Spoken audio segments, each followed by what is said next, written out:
First, we're going to start with submitting a request. Once users are given a username and password, they are allowed to log into the system. First, we'll log in with our requester persona.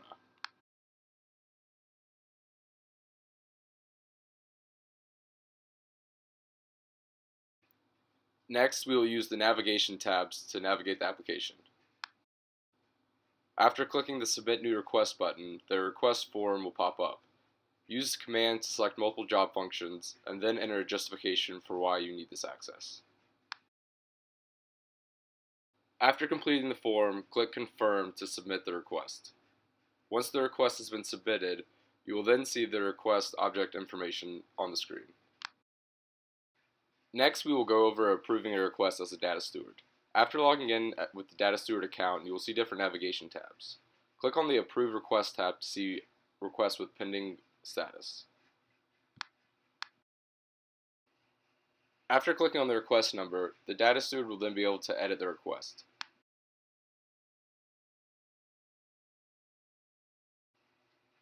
By clicking the Edit button, the data steward can then add comments and change the status of the request.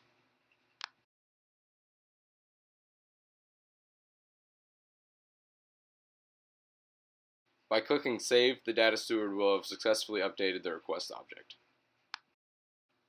Next, we're going to go over the requester checking the status of the request.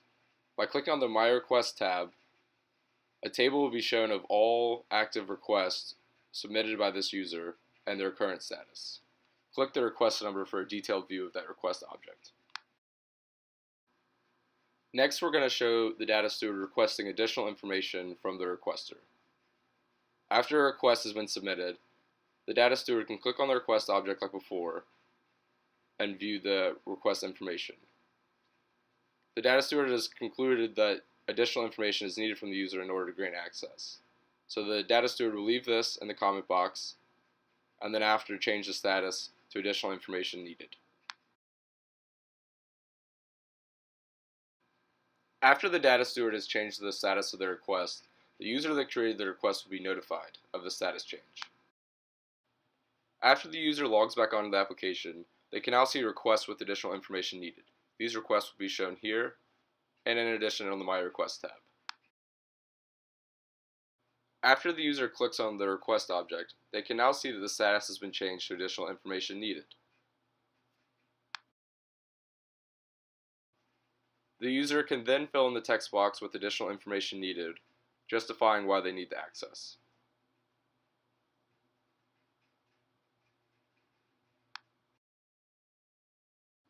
Once this has been submitted, the status will automatically be updated to additional information submitted.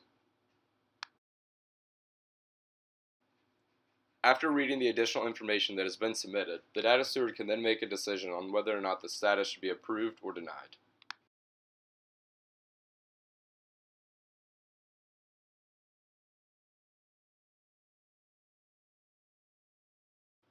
Once the status has been changed, the data steward saves the request, and the user will be notified of the request change. Next, we're going to view the request log.